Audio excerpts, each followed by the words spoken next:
তো আমাদের আজকের ক্লাসটা হচ্ছে ফৌজদারি কার্যবিধির দ্বিতীয় সংশোধন অধ্যাদেশ 2025 এর আলোকে। এখানে 46 ধারা থেকে শুরু করে আমরা একবারে 54 শর্ট ক ধারা পর্যন্ত আলোচনা করব। এই পর্যন্ত আলোচনা করতে গিয়ে আমাদের শুরুতে আমরা আলোচনা করব দুইটা ট্রিক্সের মাধ্যমে, যে বিষয়গুলো আমাদের বেশি ট্রিকি এটা আমরা আলোচনা করব আগে। তারপরে আমরা একটু ভিতরে যাব, যেগুলা গল্পের মধ্য দিয়ে আমাদের মনে রাখতে হবে। আপনারা জানেন আমাদের এই সংশোধনী অধ্যাদেশটা মূলত এই থানার বাইরে থেকে কার্যক্রমটা শুরু হয়েছে। এই 46-এর যে বিষয়টা, ওইটা যাওয়ার আগে আপনাদের আগে আবার একটু আমি 46 ধারা সম্পর্কে একটু মনে করাই দিতে চাই। 46 ধারায় কিন্তু আপনার তিনটা এলিমেন্টস আছে: 46-এর 1, 46-এর 2, 46-এর 3। এখান থেকে আমাদের মূলত আসে হচ্ছে গ্রেফতার বলতে কি বুঝো।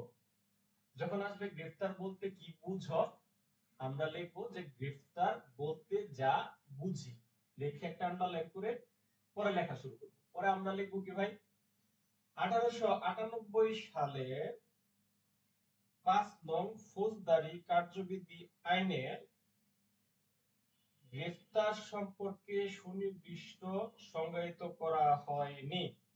তবে এই আইনের 46 ধারা পর্যালোচনায় নিম্নবর্ণিত তিনটি ক্ষেত্রে একজন ব্যক্তিকে আইনানুগ হেফাজতে নেওয়াকে গ্রেফতার হিসেবে গণ্য করা হয় বা গ্রেফতার বলতে বুঝি। পরে নিচে নিম্নবর্ণিত ক্ষেত্রগুলো, এই তিনটা ক্ষেত্র আমরা লিখব। প্রথম ক্ষেত্রটা হচ্ছে আমাদের কথা বা কার্য। কথা বা কার্য, আমরা আমাদের কথা বা কার্য দিয়ে একজন অভিযুক্ত বা একজন ব্যক্তিকে আইনানুগ হেফাজতে নেওয়ার চেষ্টা করব। তার সম্ভব না হলে তার দেহ স্পর্শ করে আমরা গ্রেফতার করতে পারবো। ওকে, এটা একটা উপাদান। দ্বিতীয় উপাদানটা হচ্ছে প্রয়োজনে বল প্রয়োগ করেও গ্রেফতার করা যাবে, তবে অতিরিক্ত না, আইনানুগ হেফাজতে নেওয়ার ক্ষেত্রে। তবে বল প্রয়োগের চাইতে কৌশল অবলম্বনের বিষয়টা এখানে বেশি ফোকাস করা হয়েছে। তাহলে বল প্রয়োগ আর হচ্ছে কৌশল, এটা হচ্ছে দ্বিতীয় এলিমেন্টস। উপাদান যেগুলো, এই উপাদান ছাড়া সংজ্ঞাটা পরিপূর্ণতা লাভ পায় না। এরপরে হচ্ছে মৃত্যুদণ্ড বা যাবজ্জীবন। ওই আসামিটা যদি মৃত্যুদণ্ড বা যাবজ্জীবন কারাদণ্ডে দণ্ডনীয় না হয়ে থাকে, তাহলে তাকে অতিরিক্ত বল প্রয়োগ করার প্রয়োজন নাই। অতিরিক্ত বল প্রয়োগ না করে তাকে ওই যথাযথ উপরোক্ত যে কার্যক্রম, উপরোক্ত যে কৌশলগুলো, উপরোক্ত যে বিষয়গুলো আছে, ওই এলিমেন্টস এর আওতায় উক্ত ব্যক্তিকে গ্রেফতার করতে হবে। তবে মৃত্যুদণ্ড বা যাবজ্জীবন কারাদণ্ডে দণ্ডনীয় আসামি হলে ক্ষেত্র বিশেষে কিন্তু মৃত্যু ঘটানো যাবে। এই 46-3 সাথে আপনাদের কিন্তু আমি 153 গুড়ার গ বিধিটাও বুঝাই দিয়েছিলাম যে আগ্নেয়াস্ত্র ব্যবহার করে মৃত্যু ঘটানো যায়। এটা নোটে দিয়ে দিবেন। নোটে লিখবেন যে এই গ্রেফতারি কার্যক্রম পরিচালনার ক্ষেত্রে একজন দায়িত্বশীল পুলিশ অফিসার 1943 সালের পুলিশ রেগুলেশনের 153 গ বিধি অনুসরণ করে ক্ষেত্র বিশেষে মৃত্যু পর্যন্ত ঘটাতে পারে কোন আসামি। ঠিক আছে, এটা নোটে দিয়ে দিবেন। তাহলে আপনার এই গ্রেফতার বলতে কি বোঝা, যখন এই সংজ্ঞাটা আসবে এইভাবে লিখলে আপনি পুরো ভালো একটা মার্ক পাবেন। আমাদের গ্রেফতার 46 ধারার বিষয়টা শেষ। এখানে আমার আর কিছু বলার বক্তব্য নাই। আপনার মনে হয় ভালোভাবে আবার রিভাইজ হয়ে গেছে, তাই না? এটা হচ্ছে একবার সম্পূর্ণ নিজের ভাষায় লিখতে হবে, নিজের মনের মাধুরী মিশিয়ে। আপনি নিজের মনের মাধুরী মিশিয়ে তখনই লিখতে পারবেন যখন আপনি বিষয়টাকে বুঝে নিজের ব্রেনে নিতে পারবেন। যতদিন পর্যন্ত নিজের ব্রেনে না নিতে পারবেন, ততদিন পর্যন্ত আপনি সেই বিষয়টা আয়ত্ত করতে পারবেন না। তার মধ্যে 46-এর নিয়ে যে আলোচনা ছিল তা শেষ। এখন আসেন 46-এর ক নিয়ে আলোচনা করি। এই 46-এর ক ধারার বিষয় নিয়ে। এই 46 এর ক ধারা মনে রাখার জন্য আমরা বলছিলাম একটা ট্রিক্স। ওই ট্রিক্সটা হচ্ছে পরি সাবা সা বা আ আই। এখন এই যে আলাদা আলাদা করে লিখছি, এটাতে যদি আমরা ইয়া করি, একটু ভাঙি, তাহলে পরির জন্য এটা ক, সার জন্য এটা খ, বার জন্য এটা গ, আর জন্য এটা ঘোড়ার ঘ, আয়ের জন্য এটা উ। ঠিক আছে, সরি এখানে একটু ভুল হয়ে গেছে, দুঃখিত আমি। এই পরির জন্য ক খ দুইটা কিন্তু, ঠিক আছে। আর এটা হবে গ, এটা গ হ, ঘোড়ার ঘ, এটা উ, এটা চ। এটা হচ্ছে গ, এটা ঘ, এটা উ, এটা চ। এই চ পর্যন্ত আলোচনা, ঠিক না? এখন আপনি এই 46 এর কয়ে কি বলা হয়েছে? আমরা বলছি যে পরিষেবা আই, গ্রেফতারকালে গ্রেফতারকারী কর্মকর্তা, গ্রেফতারের পদ্ধতি এবং কর্তব্য তাই। এই কৌশলে আমরা এই পুরা 46 এর কয়ের যে ক থেকে চ পর্যন্ত যে উপধারাগুলো আছে সবগুলো আমরা মনে রাখতে পারি।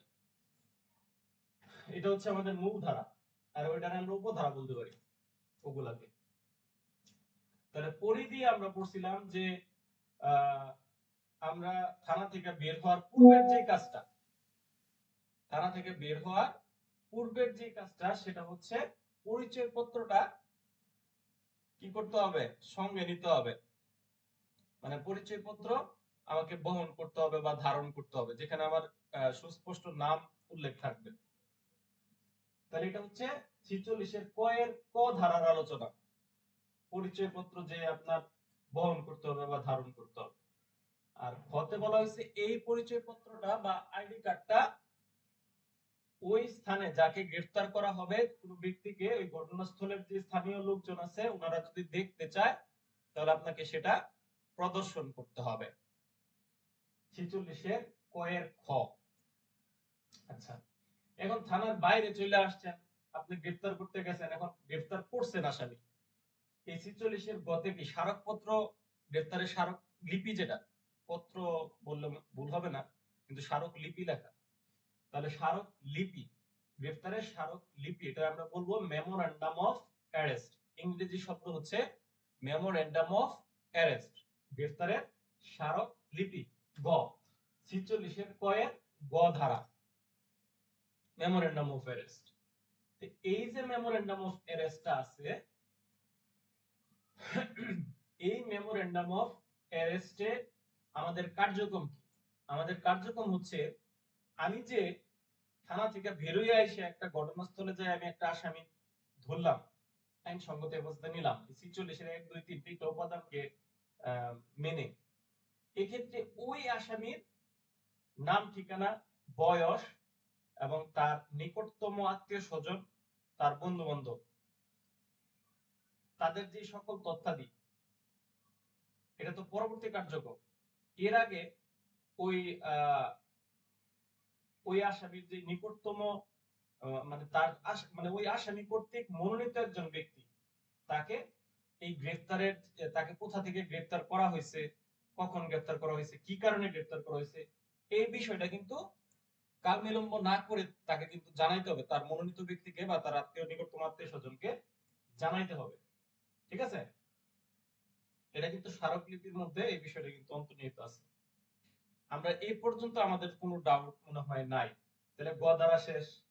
বাতে হচ্ছে বাসার বাহিরে, যদি কোনো ব্যক্তিকে, কোনো আসামিকে বাসার বাহির থেকে গ্রেফতার করা হয়, সেক্ষেত্রে তাকে যে বাসার বাহির থেকে গ্রেফতার করা হয়েছে, এই বিষয়টা 12 ঘন্টার মধ্যে তার ওই যে নিকটতম আত্মীয় স্বজন বা তার মনোনীত ব্যক্তিকে 12 ঘন্টার মধ্যে জানাইতে হবে।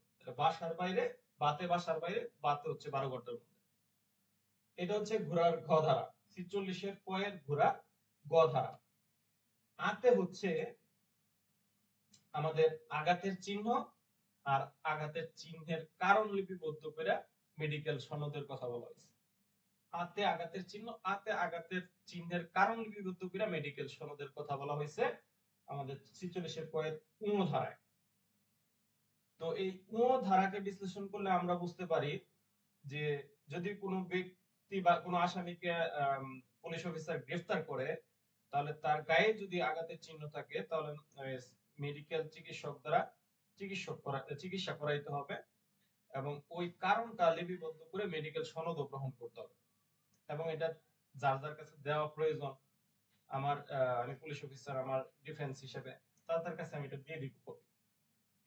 এটা হচ্ছে আঘাতের চিহ্নের যে বিষয়টা, এবং আমারও সংরক্ষণ করার প্রয়োজন, আমি সংরক্ষণ করব। আর আইতে হচ্ছে আইনজীবীর বিষয়টা, মানে 12 ঘন্টার মধ্যে যখন কোনো একটা আসামিকে গ্রেফতার করব, আমি গ্রেফতার করে থানায় নিয়ে আসব, তাকে 12 ঘন্টার মধ্যে তার পছন্দের আইনজীবী এবং তার নিকট তার আত্মীয় স্বজনের সাথে দেখা করার সুযোগ দিতে হবে। এটা বাংলাদেশ সংবিধানের 32 অনুচ্ছেদে এই বিষয় সম্পর্কে সুস্পষ্টভাবে বলা আছে। আর তার যে চিকিৎসা সম্পর্কিত যে বিষয়, পুলিশ রেগুলেশনের 321, 312 বিধির মধ্যে এগুলো বলা আছে চিকিৎসা সংক্রান্ত বিষয়।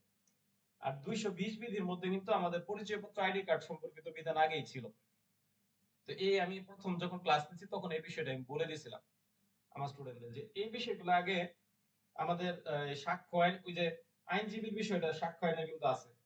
তো সাক্ষ্য আইন, পুলিশ রেগুলেশন মিলাই এই বিষয়গুলো আগেই কিন্তু টুকিটাকি আলোচনা ছিল, একটু অস্পষ্টতা ছিল, এখন এটা কিন্তু পুরো স্পষ্ট করছে 46-এর কয়ে এসে। বুঝতে পারছেন? 46 শর্ট কয়ে এসে এই 6টা কথা দিয়ে। এটা হচ্ছে মানে আমাদের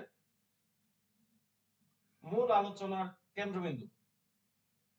এখন এই 46-এর কয়ের ক, খ, গ, ঘ, ঙ, চ, এখানে কারো কোনো ডাউট আছে? আমি যেভাবে বুঝাইছি আবার রিপিট করে দেওয়া লাগবে কিনা? কেউ একজন কমেন্ট বক্সে কমেন্ট করেন যে রিপিট করা লাগবে কিনা। আমার মনে হয় রিপিট করা লাগবে না। যদি আপনারা রেসপন্স করেন লাগবে না, আমি সামনে আগায় যাব। না, লাগবে না। হ্যাঁ, ঠিক আছে। মোটামুটি সবাই মনে হয় মত আছে যে রিপিট করার প্রয়োজন নেই। তাহলে আমরা 46-এর খয়ে আবার চলে যাই। এখন 46 শর্ট হাইফেন খ, এই 46 শর্ট হাইফেন খয়ের মধ্যে আবার আছে 3টা কথা। এখানে 6টা ছিল, এখন হবে 3টা। এটা তো আর কোনো ট্রিক্স লাগে না। এখানে হচ্ছে জিডি আর হচ্ছে দাপ্তরিক যে রেজিস্টার আছে থানায় প্রকৃত, এই রেজিস্টার সম্পর্কিত আলোচনা। ওই রেজিস্টারে যে একজন রক্ষণাবেক্ষণকারী অফিসার থাকবে, উনি যে এই বিষয়গুলা লিপিবদ্ধ করবে এবং এই তথ্যগুলা যে প্রদান করবে, এই সম্পর্কিত বিষয়। 46-এর খ, ক, খ, দুইটা জিনিস না? ক, খ, তাহলে কতে ধরেন রেজিস্টার, মানে বলতেছি ক, খ দুইটা, এই জন্য দুইটার জন্য দুইটা কথা মনে রাখেন, রেজিস্টার আর হচ্ছে জিডি, এই দুইটা শব্দ মনে রাখলে 46-এর খ আপনার মনে থাকবে। তাহলে রেজিস্টার ও জিডির কাজটা কি? পুলিশ অফিসার এটার মধ্যে কি করবে?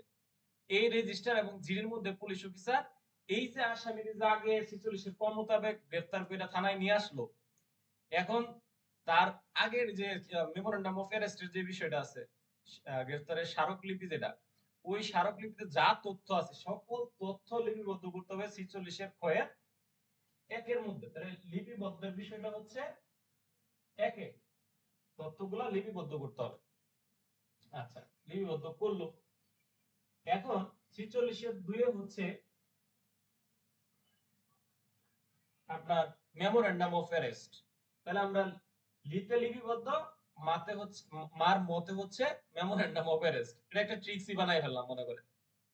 তাহলে এটা হচ্ছে 1 আর এটা হচ্ছে 2। মেমোরেন্ডাম অফ অ্যারেস্ট আলোচনা হবে 2 এ।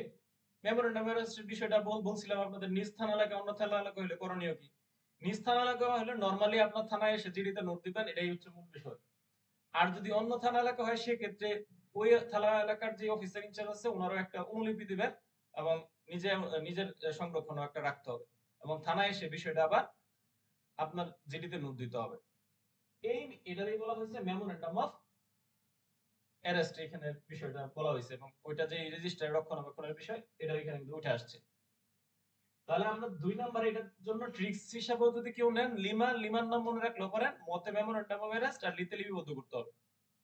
কি সহজ হইছে?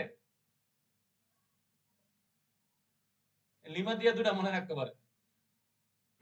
আচ্ছা, এখন আসেন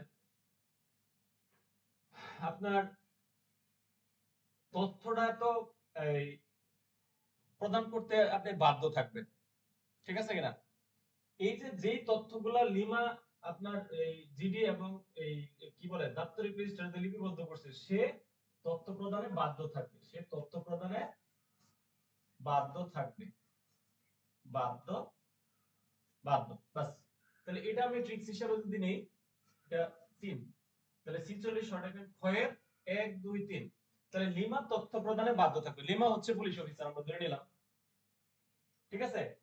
তাহলে লিপিবদ্ধ করার বিষয়টা হচ্ছে 46 এর ক্ষয়ের 1, আর মেমোরেন্ডাম অফ অ্যারেস্টের বিষয়টা নিস্থান অন্যথা না 46 এর ক্ষয়ের 2, আর তথ্য প্রদানে বাধ্য। তথ্য প্রদান কখন করবে লিমা? তার কাছে যখন তার ওই গ্রেফতারকারী ব্যক্তির আত্মীয় স্বজন বা নিকটতম বন্ধু বান্ধব যখন জানতে চাইবে গ্রেফতার সম্পর্কিত তথ্য, তখন সে তথ্য প্রদানে বাধ্য থাকবে। তাহলে লিমা তথ্য প্রদানে বাধ্য থাকবে, ঠিক কিনা? তাহলে 46 এর ক্ষয়ের বিষয়টা আমাদের ক্লিয়ার। 3টা বিষয়, আশা করি কোনো ডাউট নাই। এখন আমরা 46 এর ক্ষয়ে চলে যাই।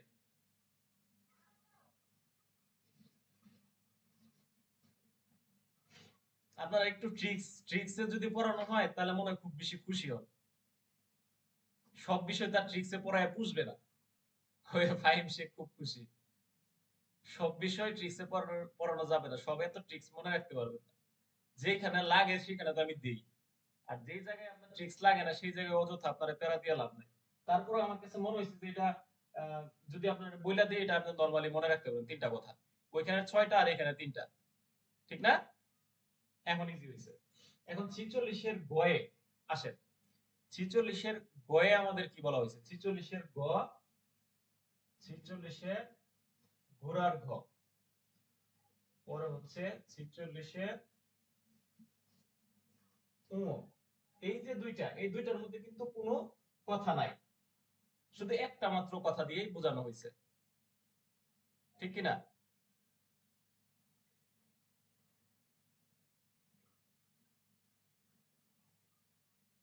আপনার 46 এর গতে ওই মেট্রোর ক্ষেত্রে আর হচ্ছে জেলার ক্ষেত্রে, মেট্রোর ক্ষেত্রে পুলিশ কমিশনার, জেলার ক্ষেত্রে পুলিশ সুপার কি করবে? এই যে রেজিস্টারটা, এই রেজিস্টার সম্পর্কে এএসআই পদমর্যাদার নিম্নে নয় এমন একজন পুলিশ অফিসারকে নিয়োগ দিবেন, সেই রেজিস্টারটা পুরো রক্ষণাবেক্ষণ করবেন। মানে এই যে আগের কথাটাই চলে আসছে, এখানে প্রদানের তথ্য প্রদানে বাধ্য, এবং এই সম্পর্কিত তথ্য প্রদানে তার কিন্তু বাধ্যবাধকতা আছে। এটা এখানে কিন্তু বলা হয়েছে 46 এর গয়ে। তাহলে এই যে তথ্য প্রদানে যে বাধ্য হওয়ার যে বিষয়টা, এটা কি এখানে আমরা বলতে পারি না লিমা তথ্য প্রদানে বাধ্য এবং ওই তথ্য প্রদানে বাধ্য এবং এটা রক্ষণাবেক্ষণকারী অফিসার হিসেবে দায়বদ্ধতা আছে। তাহলে লিমা তথ্য প্রদানে বাধ্য এবং এই গতে যায় তার রক্ষণাবেক্ষণকারী অফিসার হিসেবেও তার দায়বদ্ধতা আছে, ঠিক কিনা? মূল সেন্সটা তো এটাই নাকি 46 এর গয়ে। তাহলে 46 এর গয়ে আমার মনে রাখতে হবে কি? পুলিশ কমিশনার, পুলিশ কমিশনার, আর হচ্ছে জেলায় হচ্ছে এসপি। এই দুইটা শব্দ মনে রাখলে 46 এর গ আমরা পারবো না?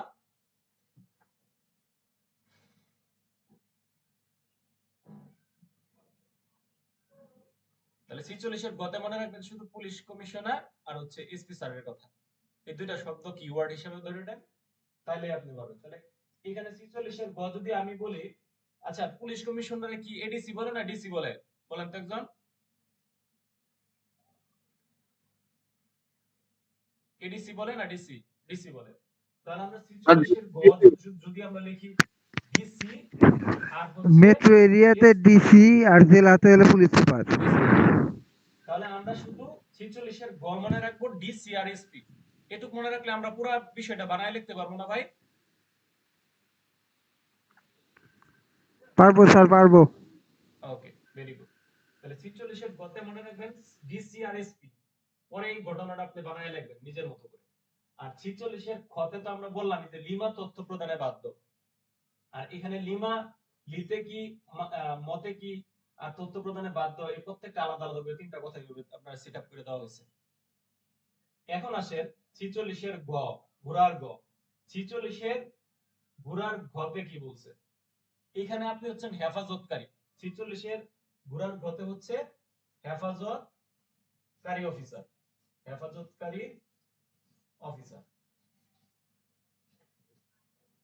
কর্তৃপক্ষ, ঊর্ধ্বতন কর্তৃপক্ষ আপনাকে এই যাকে আপনি গ্রেফতার করে নিয়ে আসছেন, আপনি তার চিকিৎসার যে সার্বিক যে দায় দায়িত্বটা আছে, এই সকল চিকিৎসা সুচিকিৎসার জন্য আপনি হেফাজতকারী অফিসার হিসেবে নিয়োজিত থাকবেন।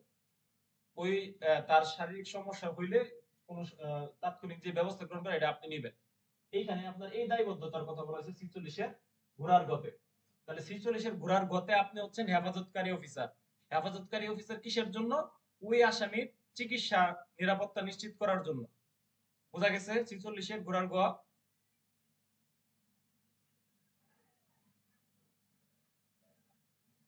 আমি কি ঠিকঠাক বলতেছি কিনা, আপনারা বুঝতেছেন কিনা? আচ্ছা, তাহলে এখন আসেন এই 46-এর কুঁয়োতে আসেন। কুঁয়োতে কিন্তু ভাই তিনটা কথা। এই খতে যেমন তিনটা কথা, এই কুঁয়োতে এসেও তিনটা কথা। আর বাকি এই দুইটা ক্ষেত্রে কোনো কথা নাই, শুধু মূল কথাটাই, মূল শব্দটা কিওয়ার্ডটা মনে রাখলে হয়। এই 46-এর কুঁয়োতে হচ্ছে পুলিশ অফিসার আছে না? পুলিশ অফিসার আপনার মেডিকেল সার্টিফিকেট বা মেডিকেল পরীক্ষা যে করে, পুলিশ অফিসার কর্তৃক মেডিকেল পরীক্ষা করানো, এটা মনে রাখেন শুধু। 46-এর ওটা শুধু মনে রাখেন, পুলিশ অফিসার কর্তৃক মেডিকেল পরীক্ষা করানো। ওকে, পুলিশ অফিসার কখন মেডিকেল পরীক্ষা করাবে? এই যে আপনি 46-এর গতে যে হেফাজতকারী অফিসার, এখন আপনার সে অসুস্থ হয়ে গেল, তাহলে আপনি তারে এই মেডিকেল পরীক্ষা করাবেন না? ডাক্তার দেখাবেন না? সে কি কারণে অসুস্থ, ওই কারণটা লিপিবদ্ধ করেও তো একটা সনদ আপনার নিতে হবে। ওই সনদটা আপনার সংরক্ষণ করতে হবে। পরে বিজ্ঞ আদালতে পাঠানোর সময় এই সনদটা তাকে সাথে দিয়ে কিন্তু পাঠাই দিতে হবে। সে অসুস্থ হইলেও বিজ্ঞ আদালতে যখন তাকে পাঠাবে, পাঠানোর বিধান কিন্তু 46-এর 2-এ আছে। আর সে প্রথম অবস্থায় যখন অসুস্থ হবে, পুরুষ হইলে পুরুষ চিকিৎসক দিয়ে, আর মহিলা হইলে অবশ্যই মহিলা চিকিৎসক দ্বারা তার মানে চিকিৎসার ব্যবস্থা নিশ্চিত করার চেষ্টা করতে হবে। এটা কিন্তু 46-এর 1-এ। আর 2-এ এসে ওই সনদ সহ তাকে বিজ্ঞ আদালতে তাকে অসুস্থ হয় তারা কিন্তু পাঠাইতো। বিজ্ঞ আদালত তারা দেখা যদি বলে যে ঠিক আছে আপনি চলে যান, আপনার প্রয়োজন হলে আপনি ভিডিও কলে আমাদের সাথে যোগাযোগ করবেন, আপনার ভিডিও কলে আপনার জবানবন্দি বা বিবৃতি নেওয়া হবে। এই বিষয়টাই বলা হয়েছে 46-এর ও। তাহলে এইখানে এই তিনটা কথাই বলা হয়েছে, যে প্রথম বলছে আপনার ওই সে অসুস্থ হলে আপনি হেফাজতকারী অফিসার, এই 46-এর ভয়ে আমরা সে অসুস্থ হয়ে গেছে, এই জন্য তারা হাসপাতালে আপনি নিয়ে গেছেন। হাসপাতালে নিয়ে গেছেন, সে পুরুষ হলে পুরুষ চিকিৎসক দ্বারা, মহিলা হলে মহিলা চিকিৎসক দ্বারা, মূল দুই থিমটা হাসপাতালে নিলেন। তো তারপরে হচ্ছে ওই হাসপাতালের চিকিৎসক দ্বারা ওই সে যে অসুস্থ হয়েছে, কি কারণে অসুস্থ, ওই সুস্থের কারণ লিপিবদ্ধ করে একটা সনদ আপনি নিলেন। ঠিক আছে? প্রথম হচ্ছে হাসপাতাল, হাসপাতাল হাসপাতাল নিলেন, পুরুষ মহিলা দ্বারা চিকিৎসা করাইলেন। তাই এটা হচ্ছে হাসপাতালে নেওয়ার বিষয়টা হচ্ছে এক। তারপরে হচ্ছে সনদ মানে এমসি, এমসি ওই কারণটা লিপিবদ্ধ করে এমসি নিচে দিই, মানে মেডিকেল সার্টিফিকেট যেটা এমসি, এই এমসিটা নিলেন, এটা হচ্ছে 2। আর 3-এ 2-এ আবার এমসি নিয়ে আসে তার ওই যে ইয়েতে পাঠাইছেন, আদালতে পাঠাইছেন। ওই আদালতে পাঠানোর পরে পরবর্তীতে আপনার বিজ্ঞ আদালতের অনুমোদন ক্রমে তার সাথে বিবৃতির প্রয়োজন হলে তখন সে ভিডিও কলের মাধ্যমে, ডিজিটাল ডিভাইসের মাধ্যমে তার বিবৃতি দিতে পারবে। তাহলে এটা আমরা ডিজিটাল লিখতে পারি, ডিজিটাল, ডিজিটাল মানে ডিজিটালাইজেশন যে পদ্ধতি আছে, ডিজিটালাইজেশন। ওকে, এটা হচ্ছে 3। এই হচ্ছে 3টা কথা। এইভাবে যদি কথাগুলো আপনার ব্রেনে নিতে না পারেন, তাহলে এটা দায়বদ্ধতা তো আপনারই নিতে হবে। আমি যে সহজভাবে পুরো বিষয়টাকে আমি ফোকাস করলাম, আমার মনে হয় এখন আর কোনো ডাউট থাকার কথা না। সবার ক্লিয়ার হয়েছে এই 46-এর 3টা কথা? যে মোট কথা আপনি হেফাজতকারী অফিসার ছিলেন 46 এর গয়ে। এখন সে অসুস্থ হয়েছে, কি করবেন? তার নিয়ে বসে থাকবেন না, হাসপাতালে নিবেন। হাসপাতালে নিয়ে কি করলেন? পুরুষ হলে পুরুষ ডাক্তার দিয়ে, মহিলা হলে মহিলা ডাক্তার দিয়ে তার চিকিৎসা করাইলেন। সে কি কারণে অসুস্থ হয়েছিল ওই কারণটা লিপিবদ্ধ করাইছেন দুইয়ে। তার কাছ থেকে, ওই ডাক্তারের কাছ থেকে মেডিকেল সার্টিফিকেট নিয়েছেন। এই মেডিকেল সার্টিফিকেট নিয়ে সে অসুস্থ হয়েছে, বিজ্ঞ আদালত প্রতিবেদন পাঠায়, তারা পাঠাইতে হবে, তারা পাঠাই দিয়েছেন। বিজ্ঞ আদালত তারা দেখছে, দেখে বলতেছে ঠিক আছে আপনি যান, আপনাকে আমরা দেখলাম, আপনি শয্যাশয়ী থাকলেও আপনার শারীরিক অবস্থা ভালো না, আমরা বুঝতে পারছি। আপনার আপনি ভিডিও কলের মাধ্যমে আপনার বিবৃতি নেওয়া হবে। এটাই এই 46 এর 3 আইসা ডিজিটালাইজেশন করা হয়েছে, ডিজিটাল প্রক্রিয়ায়। এই হচ্ছে 46 এর উমর 1 2 3। যা শুধু সিকোয়েন্স আর কিছু না। আপনি সিকোয়েন্স মনে রাখেন, গল্পের মতো সবকিছু ব্রেনে গেঁথে যাবে। তাহলে আমাদের এই যে 46 নিয়ে যত ধরনের মানে ঝামেলা ছিল, আমার মনে হয় আজকে ক্লাসের পর আর ঝামেলা থাকার কথা না। আমরা এখন একবারে 54 ধারার নারীর নক্ষত্র বিশ্লেষণ করব। এই পর্যন্ত কারো কোনো ডাউট থাকলে ভাই আমরা বলতে পারেন, আজকে নির্দ্বিধায়, কোনো প্যারা নাই। কোনো ডাউট আছে আপনাদের ভাই? কোনো জায়গায় বুঝতে সমস্যা আছে? বলেন তো। সমস্যা নাই, ফাইন। মোটামুটি সবাই ভালো বুঝতে পারছেন, থ্যাংক ইউ ভেরি মাচ। আমি মুছে দিচ্ছি, কেমন? তাহলে আমরা এখন আলোচনা করব হচ্ছে ওই 54 ধারা নিয়ে। পুলিশ অফিসার বিনা পরোয়ানায় ম্যাজিস্ট্রেটের অনুমতি ব্যতীত একটা 11টি ক্ষেত্রে গ্রেফতার করতে পারে। ঠিক আছে? এই যে বিনা পরোয়ানায় যে 11টা ক্ষেত্রে 54 ধারায় গ্রেফতার করতে পারে, এটা কিন্তু মহসিন খুব সুন্দর একটা ট্রিক্স বানাইছে। আমি আমাকে দিছে, সে দেখলাম তার ট্রিক্সটা ঠিক আছে, তার জায়গা থেকে আমি সাপোর্ট করি। কিন্তু আমরা তো খুব গভীরের পড়াশোনা করতে হয়, আমাদের পদোন্নতি বেস পড়াশোনা করতে গেলে এই জন্য ওই একবারে শর্টকাট করলে হয় না। কিছু কিছু ক্ষেত্র আছে যেখান থেকে প্রশ্ন আসবে, যেমন এই 54 থেকে প্রশ্ন আসবে। যখন প্রশ্ন আসবে 54 একটা সুনির্দিষ্ট একটা স্পেসিফিক পঞ্চমত, তৃতীয়ত, চতুর্থত, দ্বিতীয়ত এখান থেকে দিতে পারে। দিলে ওর যে ট্রিক্সটা, ওই ট্রিক্সটা ফলো করলে ডিটেলসে আপনি কিছুই জানবেন না। শুধু জাস্ট যদি আসে বিনা পরোয়ানায় গ্রেফতারের ক্ষেত্রে করণীয় কি, 3 মার্ক বা 4 মার্কের প্রশ্ন আসে, তখন ওই 4 মার্কের প্রশ্নগুলো ওর লেখাটা পারফেক্ট, ওর ট্রিক্সটা কাজে দিবে। কিন্তু আমি যে ট্রিক্সটা পড়াচ্ছি, এই ট্রিক্সটা হচ্ছে পুরা 100% আপনাকে কভার করবে। এমসিকিউ বলেন, তারপরে রিটেন বেস বলেন, এভরিথিং। সুতরাং এই জন্য আমি মহসিনের ওই বিষয়টা তোমার সবাইকে সাপোর্ট করি নাই। বুঝতে পারছো মহসিন? ওকে। তাহলে আমাদের আজকের সর্বশেষ যে সেকশনটা 54, এটা আমরা ডিটেইলসে শিখি। বিনা পরোয়ানায় গ্রেফতার। বিনা পরোয়ানায় গ্রেফতার কখন করে পুলিশ অফিসার? যখন ম্যাজিস্ট্রেটের অনুমতির প্রয়োজন হয় না বা আদালতের প্রয়োজন ছাড়াই পুলিশ অফিসার নিজ ক্ষমতায় বিনা পরোয়ানায় গ্রেফতার করতে পারে। এই ক্ষমতাটা 11টা ক্ষেত্রে দেওয়া হয়েছে, সেই ক্ষেত্রগুলো একটু বিশ্লেষণ করি। তাহলে এই ক্ষেত্রটার জন্য জাস্ট একটু কষ্ট করে এটা মনে রাখবেন। আ জস সা বি মু অ। আজস সাবি মু অ। ওকে, এটা শুধু মনে রাখবেন। এখন এই যে এটা হচ্ছে 1, ঠিক আছে, এটা হচ্ছে 4 মানে চতুর্থ, তো 5 6 7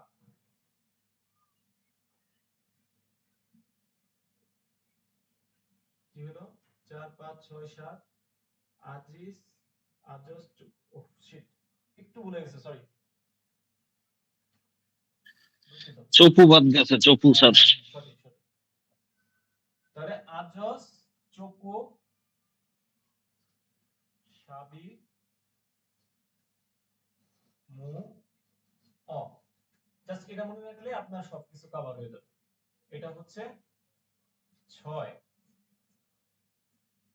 এটা 7, এটা 8, এটা 9, এটা 10, এটা 11।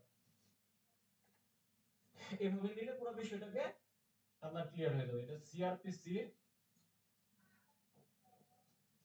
54 এক ধারার জন্য, 54 এক ধারায় 11টি ক্ষেত্রের জন্য, 11টি ক্ষেত্র। ওকে, এই যে প্রথম যে ক্ষেত্রটা আমরা লিখে ফেলি। প্রথমত প্রথমত প্রথমত হচ্ছে আতে হচ্ছে আমলযোগ্য,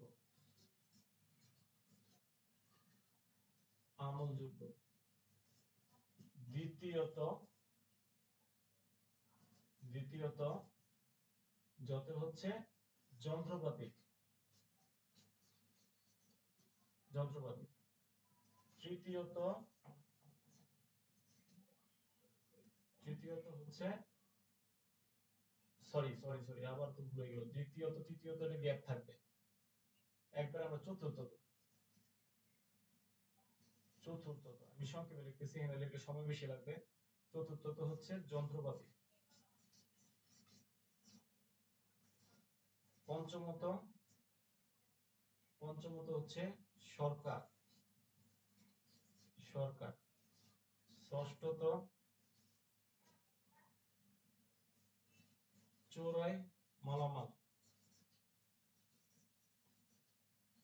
চোরাই মালামাল। তারপরে হচ্ছে সপ্তমত পুলিশ, পুলিশের পুলিশের পুলিশের কাজে বাধার যে বিষয়টা। অষ্টমত হচ্ছে বিদেশ, না সামরিক।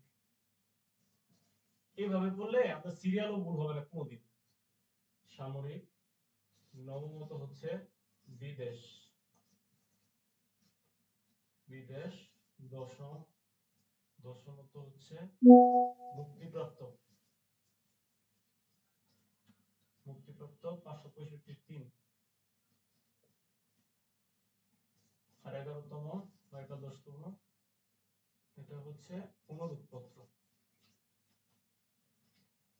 অনুরোধপত্র। ঠিক আছে, এই প্রত্যেকটাকে ভেঙে দিলাম। তাহলে প্রথমত হচ্ছে আমলযোগ্য, অর্থাৎ পুলিশ অফিসারের সামনে কেউ যদি কোনো আমলযোগ্য অপরাধ সংঘটিত করে তাহলে উক্ত পুলিশ অফিসার তাকে বিনা কারণে গ্রেফতার করবে। দ্বিতীয়ত তৃতীয়ত পরে আলোচনা করতেছি।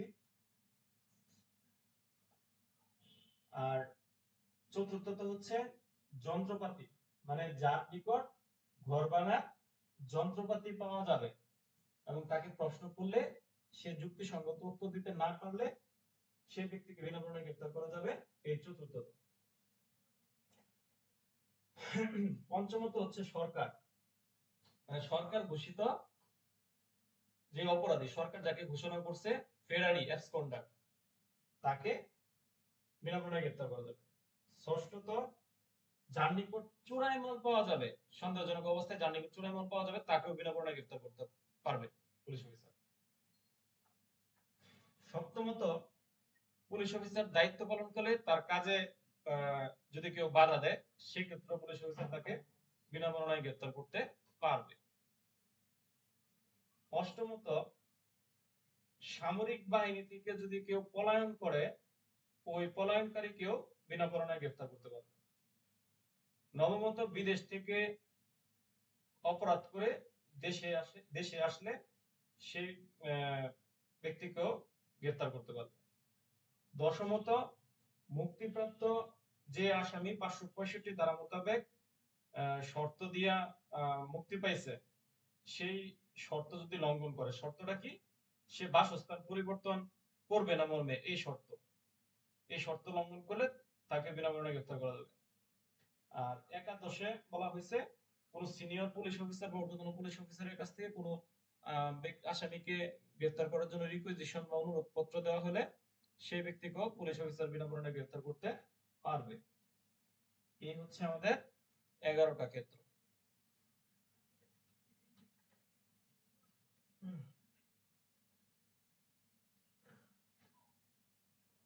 তাহলে এই সবগুলো তো আমরা বুঝে ফেলছি, এখন শুধু দ্বিতীয়ত আর তৃতীয়ত বুঝাইতে হবে। আমি যে ট্রিক্সটা দিছি, ট্রিক্স দিয়ে কি আপনার এই 9টা অনায়াসে মনে রাখা যায় না? 9টা পয়েন্ট।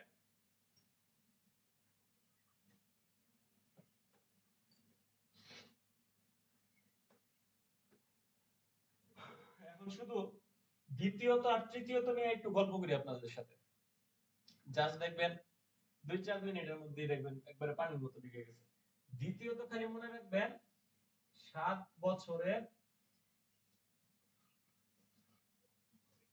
বেশি নয়। আর তৃতীয়ত মনে রাখবেন 7 বছরের বেশি। আরেকটা নেবেন মৃত্যুদণ্ডনীয়। এই তাহলে 7 বছর মনে রাখলে দিতেছে দ্বিতীয়ত আর তৃতীয়তর মধ্যে। দ্বিতীয়তর মধ্যে হচ্ছে 7 বছরের বেশি নয়, আর তৃতীয়তর মধ্যে হইছে 7 বছরের বেশি আবার মৃত্যুদণ্ডনীয়, এই কথাটা ওর সাথে অ্যাড আছে। তাহলে কি আমরা দ্বিতীয়ত তৃতীয়ত পারি? এই পর্যন্ত এইভাবে মনে রাখতে পারবো।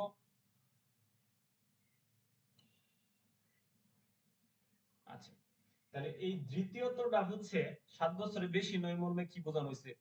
কোন পুলিশ অফিসার তার মানে যুক্তিসঙ্গত যদি কারণ থাকে যে উক্ত ব্যক্তি এমন অপরাধ করেছে এবং বিশ্বাস করারও মতো বিষয়, সেই অপরাধের জন্য উক্ত ব্যক্তি 7 বছরের বেশি না 7 বছরের কম সাজা পেতে পারে। এই ক্ষেত্রে পুলিশ অফিসার নিম্ন বর্ণিত 5টি ক্ষেত্রে প্রয়োজনে উক্ত ব্যক্তিকে বা আসামিকে বিনা প্রণয় গ্রেফতার করতে পারে। এবার ক্লিয়ার ভাবে বুঝালেন, ওখানে ব্যক্তিও হইতে পারে আসামিও হইতে পারে নিম্নবর্ণিত 5টি ক্ষেত্রে। সেই 5টা ক্ষেত্রে কি? সেই 5টা ক্ষেত্র কি ভাই? সেই 5টা ক্ষেত্র হচ্ছে অতুল, প্রসাদ, আনো। কি? অতুল, প্রসাদ, আনো। তাহলে আমি মনে ক্লিয়ার ভাবে বুঝাইতে পারছি যে দ্বিতীয়ত এই যে একের পরে যে এখানে এরো চিহ্ন দিয়ে বুঝাইছি। দ্বিতীয়ত হচ্ছে আমাদের 7 বছরের বেশি নয়, অর্থাৎ কোন পুলিশ অফিসারের নিকট যদি যুক্তিসঙ্গত কারণ থাকে এবং বিশ্বাস করার মতো ভিত্তি থাকে যে সেই ব্যক্তি এমন একটা অপরাধ করছে যে অপরাধের জন্য উক্ত ব্যক্তি বা আসামিকে কি করা যাবে? নিম্নবর্ণিত 5টি ক্ষেত্রে বিনা প্রণয় গ্রেফতার করা যাবে। সেই 5টা ক্ষেত্র কি ভাই? সেই 5টা ক্ষেত্র হচ্ছে অতুল, প্রসাদ, আনো। তাহলে আমরা 9টা বাদ দিলাম আগেই, আর 10টা আগেই বাদ দিলাম, এই দুটো লাগবে না। তাহলে অতে হচ্ছে অপরাধ রোধ, মূল পয়েন্ট। আর ততে হচ্ছে তদন্ত, লতে হচ্ছে লড়াও লাগবে না আমাদের। তাহলে অতে হচ্ছে অপরাধ রোধ, ততে হচ্ছে তদন্ত, প্রতে হচ্ছে প্রমাণ রক্ষা, সাথে হচ্ছে সাক্ষী রক্ষা, আর আতে হচ্ছে আদালতের উপস্থিতি। এই 5টা ক্ষেত্রে পুলিশ অফিসার কোনো ব্যক্তি বা আসামিকে বিনা প্রণয় গ্রেফতার করতে পারবে। 5টা ক্ষেত্রে যদি আমি ভাগাই, অত হচ্ছে অপরাধ রোধ। রোধ বলতে এটা ভাঙায় লেখার প্রয়োজন নেই, মূল পয়েন্ট গুলাই লিখবেন। আর যদি বেশি নাম্বার আসে 2 নাম্বার পয়েন্ট থেকে যদি আসে যে 7 বছরের প্রশ্নটা এভাবে হইতে পারে যে 7 বছরের বেশি নয় এমন অপরাধের ক্ষেত্রে পুলিশ অফিসারের সন্দেহ হলে পুলিশ অফিসারের করণীয় কি, বা কোন কোন ক্ষেত্রে পুলিশ অফিসার বিনা প্রণয় গ্রেফতার করতে পারে। যখন এটা দিয়ে প্রশ্ন দিবে তখন আপনি অতুল, প্রসাদ, আনো এই 5টা ক্ষেত্র মনে রাখার জন্য এটা মনে রাখবেন। জাস্ট আমি বুঝাইতে পারছি? তাহলে শুধুমাত্র 54 এক ধারার এই দ্বিতীয় পয়েন্ট দিয়েই প্রশ্ন হইতে পারে। প্রশ্নটা বুঝছেন আপনারা সবাই? এটাই জন্য খুব বেশি ইম্পর্টেন্ট। তাহলে তখন এইভাবে পুরোটা আসলে ভাঙায় লিখবেন, আর পুরোটা না আসলে ভাঙায় লেখার প্রয়োজন নেই। অপরাধ রোধ জিনিসটা কি বুঝাই দিবেন যে পুলিশ অফিসার জানতে পারছে যে উক্ত ব্যক্তি দ্বারা কোনো অপরাধ, আমলযোগ্য অপরাধ সংঘটিত হতে পারে, যে অপরাধের জন্য 7 বছরের অধিক নয় বা বেশি নয় সাজা সে ভোগ করতে পারে। ওই পরিস্থিতিতে উক্ত পুলিশ অফিসার তাকে বিনা প্রণয় গ্রেফতার করবে। একটু ভাঙায় লিখলেন। ততে তদন্ত, কোন অফিসার তার মামলা তদন্তকালে 7 বছরের বেশি নয় 7 বছরের কম প্লাস 7 বছর পর্যন্ত, পর্যন্ত কম না, কম ঠিক আছে, আবার পর্যন্ত 7 বছরের বেশি না, প্লাস হইতে পারবে না, মাইনাস বা লেভেল, এটা বোঝানো হয়েছে। তো এই জিনিসটা এইভাবে আপনারা ভাঙাই দিবেন। তথ্য তদন্তের ক্ষেত্রে হচ্ছে মামলা তদন্তকারী কর্মকর্তা তার মামলা তদন্তের ক্ষেত্রে যদি যুক্তিসঙ্গত কারণ তার কাছে মনে হয় এবং তথ্য থাকে, এই তথ্যের ভিত্তিতে সে উক্ত আসামিকে সন্দেহজনক পরিস্থিতি গ্রেফতার করতে পারে।